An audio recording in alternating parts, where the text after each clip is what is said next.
Did you know your total cholesterol level and your triglyceride level may both improve, that is, decrease, within 6 months of bariatric surgery? Can eating certain foods also help that cholesterol level lower? Yes, they can.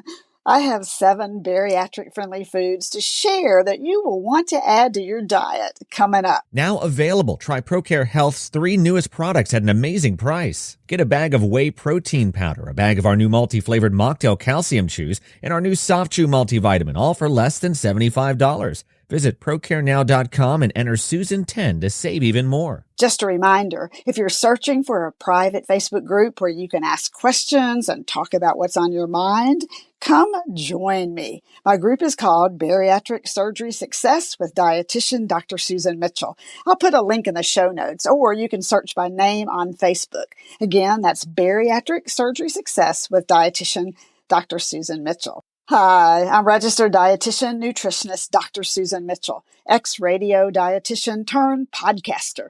You're listening to the Bariatric Surgery Success Podcast, episode number 116. We're going to cut through the nutrition and health hype and give you all the accurate nutrition information that you need. I want you to feel well every day. Get out there. Do the things on that bucket list. This podcast is for you. Today, I want to give a shout out to Lisa, who said, episode number 112 contains some of the most powerful and important information I've ever heard. The impact shame has on our lives is incredible, but even more incredible is life without shame. Thank you so much, Dr. Susan and Connie. Well, thank you, Lisa. Boy, we totally agree. A life should be lived without being shamed. I'm happy to know you found this episode helpful. Dr. Connie always shares spot-on information for dealing with these really tough issues. Well, it's not unusual to have elevated lipid levels prior to and after bariatric surgery. These levels can include your total cholesterol, triglycerides, and LDL cholesterol, which I also refer to as lousy cholesterol. The good news, your lipid profile, including that total cholesterol, LDL, and triglyceride levels, may improve, that is, decrease, within 6 months of bariatric surgery. And in addition, data shows that more than 85% of patients have improved HDL cholesterol, and that one's called the good cholesterol, more than 2 years after surgery. More good news, certain foods can help lower that total cholesterol and LDL cholesterol levels even more to help prevent that buildup of plaque in the arteries, leading to heart disease, heart attack, and even stroke. You'll hear and read about numerous foods that promise to single-handedly lower cholesterol. But you know what? That's just not how it works. For your diet to have a strong cholesterol-lowering effect, the key is not to focus on a single food or food component, but to develop a portfolio of powerful foods. The ultimate success of the cholesterol-lowering approach from food is based on synergy. Okay, think of your favorite team: basketball, soccer, football. Who is it? What team is it?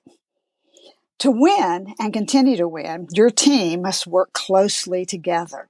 In the same way, the synergistic effect of nutrients and bioactive compounds in food consumed together from a wide variety of these healthy ones provides the best lipid-lowering outcome. Particularly as it relates to your heart, there's a portfolio of foods recommended to help lower the blood cholesterol level. So they work as a team with this synergistic effect. So in other words, if you consume all of these foods regularly being the operative word here, their ability to lower cholesterol is significantly enhanced versus if you eat one of them every now and then. So what does this cholesterol-lowering food portfolio look like? Let's talk about 7 of my favorite bariatric-friendly cholesterol-lowering foods. Let's start with number 1, avocados. Contain natural components called phytosterols. Well, why should you care about something called phytosterols? Because they help lower LDL cholesterol. And remember, which type is that? That's right, the lousy type that you don't want elevated. What a tasty way to get this benefit, right? Avocados also contain the better-for-you fat called monounsaturated, which has a positive effect on cholesterol and heart health. The majority of the monounsaturated fat in avocado is what's called oleic acid. And guess what? It's the major component of olive oil, too. This oleic acid in the fat has an anti-inflammatory effect. When you substitute monounsaturated fat for saturated fat, you benefit from the total cholesterol and the LDL lowering effects. So think of it this way. Avocados have 2 benefits for your cholesterol: the natural phytosterols and the healthier monounsaturated fat. Number 2, tea. Black tea and green tea contain various flavonoids. And again, flavonoids are beneficial, naturally occurring phytonutrients, also called plant compounds. These specific flavonoids in tea are called catechins, and they play a role in lowering cholesterol. So it's nice to think that you can add tea in among all the beverages you're taking in daily to get that water intake. And besides just the fluid, you're also going to get the benefit to the body, to the cholesterol, when you have that included on a day-to-day basis. Number 3, nuts. Walnuts, pecans, pistachios, cashews, peanuts. Doesn't matter. I like them all. Do you? Now you have a reason to go nuts. If your cholesterol is elevated, or you're trying to keep a lid on it because high cholesterol runs in your family, perk up for this news about cholesterol-busting nuts. Nuts contain a low amount of saturated fat and higher amounts of the better monounsaturated and polyunsaturated fats, along with fiber and vitamin E. So try your favorites: almonds, walnuts, peanuts. Put them in oatmeal, sprinkle in a salad or in a stir fry. Number 4, oats. And this can be oats that you use in cooking or making oatmeal. Contain fiber, and the beneficial fiber has a name. It's a soluble fiber called beta-glucan. And a soluble fiber means that in the body, it acts kind of like a sponge. And as a sponge, it's soaking up or lowering the LDL or lousy cholesterol. Number 5, beans. So beans, your favorite ones. It could be black beans in a soup or a quesadilla, kidney beans in chili, or white beans in a white bean chicken chili. All of these beans help to bring down the lousy or LDL cholesterol because of their fiber content. Fiber content blocks the cholesterol from being absorbed from the intestines into the bloodstream. And beans are also a source of the vitamin folate. And folate brings down the homocysteine level in the blood, which is tied to inflammation. Number 6, olives and olive oil. Rich in monounsaturated fat and oleic acid, as we mentioned above, which has anti-inflammatory effects. It's similar to the omega-3s found in fish. So when substituted for saturated fat, olives and olive oil lower the total and LDL cholesterol level. Number 7, last but not least, dark chocolate also contains various naturally found flavonoids, just like tea, which may improve blood flow, reduce blood pressure, and lower the lousy LDL cholesterol. You've had surgery, but that didn't change the occasional desire or craving for chocolate, did it? If you're a chocolate lover.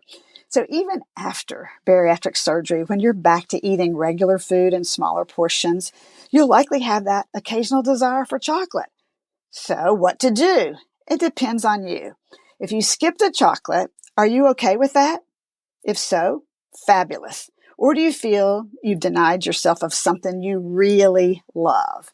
What happens if you continually deny this desire for chocolate?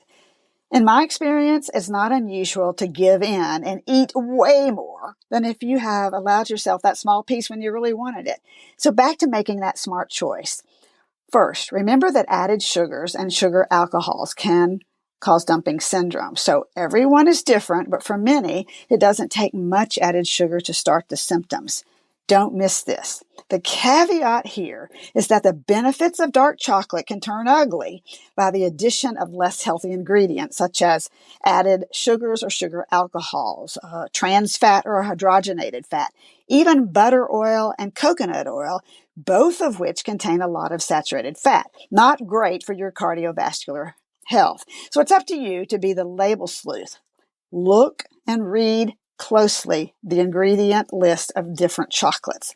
The longer the ingredient list, the more likely it is that less healthy items have been added and will take away from the cocos or the dark chocolate's potential health benefits and potentially kick off dumping syndrome. Choosing a small piece of your favorite dark chocolate is the smartest way to go. You'll get that fabulous flavor and that mouthfeel. Plus, if you compare chocolates, you'll find numerous good quality ones with few added ingredients that you don't need. Allow yourself a small piece when you really want it. Yes, give yourself permission to not only have it, but enjoy it and get the benefits. No guilt. Say that with me again. Small piece, no guilt. Remember, the goal is to combine a number of these foods from the portfolio: nuts, beans, olives and olive oil, oats, tea, avocado, and of course, dark chocolate on a daily basis so you get the maximum cholesterol-lowering benefits. Why? Because you're worth it. Bariatric Surgery Success with dietitian Dr. Susan Mitchell is produced and owned by Practicalories, LLC, all rights reserved. Remember, the content provided on this podcast is for information purposes only and doesn't create a patient-provider relationship. It's intended to provide reference material and is not designed to provide medical advice. Please consult your healthcare provider regarding any medical issues you have relating to symptoms, conditions, diseases, diagnosis, treatments, and side effects. Podcast guests express their own opinions, experience, and conclusions which do not necessarily reflect or agree with the host, Dr. Susan Mitchell or Practicalories, LLC.